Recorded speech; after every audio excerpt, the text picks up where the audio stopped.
ทักทายสบายดีทุกคนพอกับแม่คอมคือเก่าทางช่อง YouTube คอมมีลูกชาวนาพอกันคลิปนี้กับเปิดกล้องขึ้นมากับเครื่องเต็มจานผ่านเลยเนาะทุกคนหาเอาเครื่องมาฮอดเป็นเครื่องโฮงทานของเอื้อยนำทิพย์พร้อมด้วยทีมงานของเอื้อยเพิ่นเนาะกับหลายขู่หลายคนเป็นเจ้าภาพเจ้าศรัทธานำกันจัดเป็นทีมงานเอื้อยทิพย์เลยเอื้อยทิพย์กับไอรูทาง USA เนาะเกียมเครื่องโฮงทานมื้ออื่นเนาะทุกคนมื้ออื่นนี่มีโฮงทานข้าวเปียกโฮงทานลูกชิ้นฮอนด็อกโฮงทานข้าวนมโฮงทานข้าวจี่เนาะทางวัดบ้านน้องซิโนเมืองไซพุทองแขวงสวรรณเขตงานบุญสมโพธิพระนี่เครื่องที่เอื้อยซื้อมาเนี่ยก็มีข้าวเปียก30 โลลูกชิ้น30 โลฮอนด็อกหัน10 โล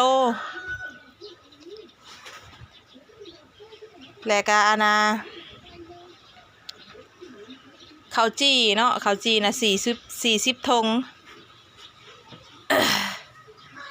ลูกอีหยังก็น้ำจิ้มลูกชิ้นแล้วก็เครื่องเฮ็ดน้ำซุปเนาะเบิ่งธงหนึ่งมีจักก่อนอันนี้เบิ่งก่อนธงหนึ่งมีจักก่อน2 4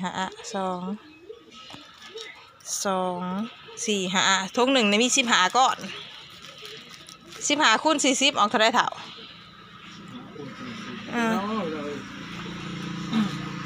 40 ก้อนนี่40 ธงมันมีจักก่อน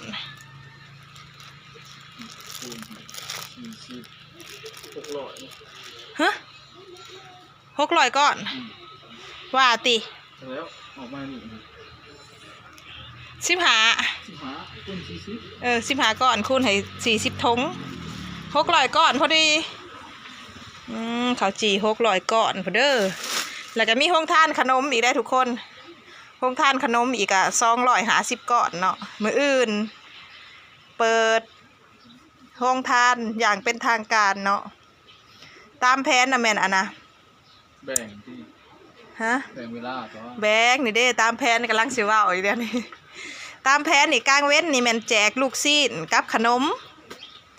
รอบแรงนี่ประมาณ5-6 โมงแรงเนาะแม่นเปิดโฮงทานข้าวเปียกแล้วก็รอบเช้าหลังจากที่เพิ่นซิกจากจำศีลแล้วนะสมโพธิพระแล้วนะแม่น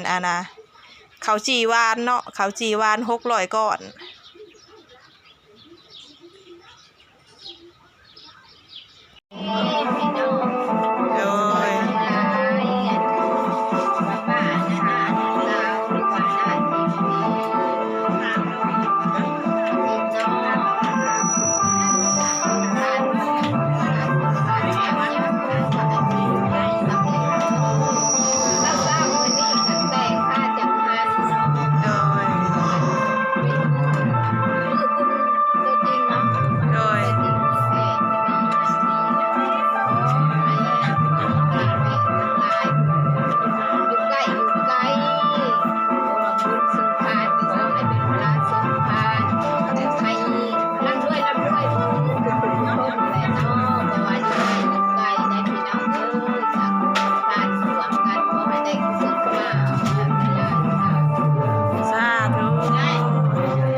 สำหรับเช้ามื้อนี้เนาะเฮาก็ได้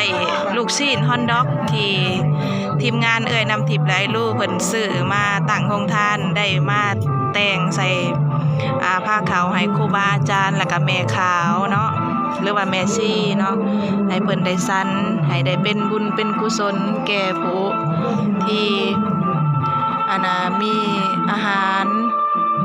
มาใส่ผ้าขาวเป็นสิว่าจังได้เนาะ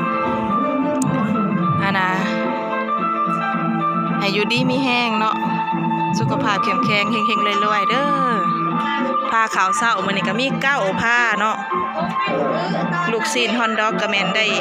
รวมใส่ผ้าขาวจังหันเป็นที่เรียบร้อยเด้ออนุโมทนาค่ะสาธุบุญ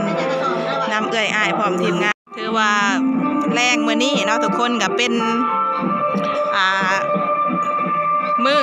สมโพธิพระเนาะมาฮอดมาถึงแล้วทุกคนสำหรับพระที่จะสมโพธินี่ก็มีอยู่10องค์เนาะมีพระพุทธรูปที่อยู่เทิงศาลาหงธรรมนี่3แล้วก็อยู่หอแจกหลังเก่าองค์หนึงแล้วก็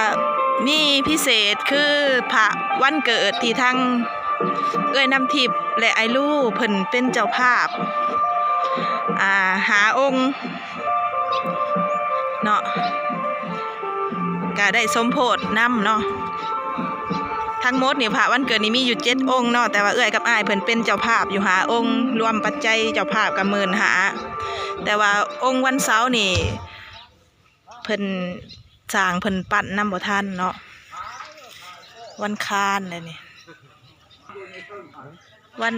พุธพฤหัส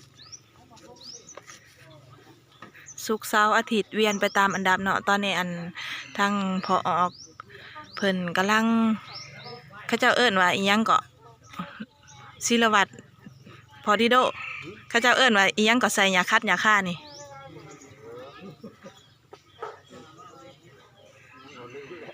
เขาก็ลืมแล้วว่ากำลังอีหยังแม่ค่อมก็ว่าบ่เป็นเนาะใส่ยาคัดยาฆ่านี่เพิ่นว่าหยังก็โอ้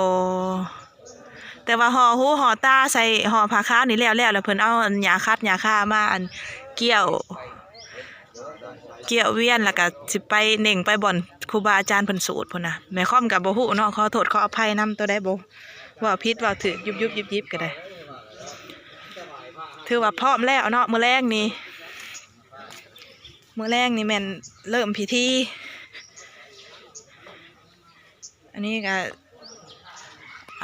เพิ่นเอิ้นอิหยังก็4ทิศนี่นะพระทราย4ทิศนี่มีน้ำอบน้ำหอมมี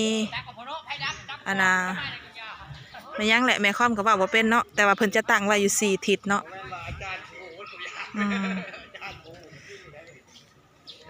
บ่ฮู้ก็เว้าไปตามบ่ฮู้นั่นล่ะแม่ค่อมก็ได้ เนาะมองที่ออกต้นญาติโยมเพิ่นจะมานั่งสมโพธิพระ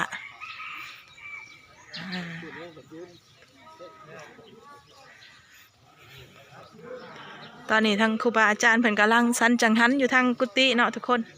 เรื่องว่าฮอแจกกันละเอิ้นอีกอย่างหนึ่งก็ศาลาหงธรรมว่าซั่นก็หลายอย่างเอิ้นเนาะเลาะพาทุกคนเลาะเรียบเบิ่งสถานที่จัดงานกะเซินเด้ออยู่ไกลมาห่วมสมโพธิพระนำกันเนาะเพิ่นสิแต่งเครื่องร้อยเครื่องพันเนาะมาไว้นำ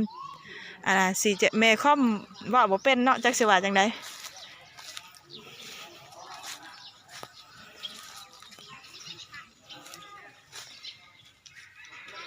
ถือว่าทั้ง4ทิศนี่แม่นเพิ่นจะตั้งแบบนี้ไว้เนาะมีไห้น้ำมนต์แล้วก็กองผ้าทรายแล้วก็มีเครื่องตามที่เห็นนั่นแหละทุกคนไม่อ่อนถอนป้ายบ่จักหยังเนาะขอโทษขออภัยนำหลายๆ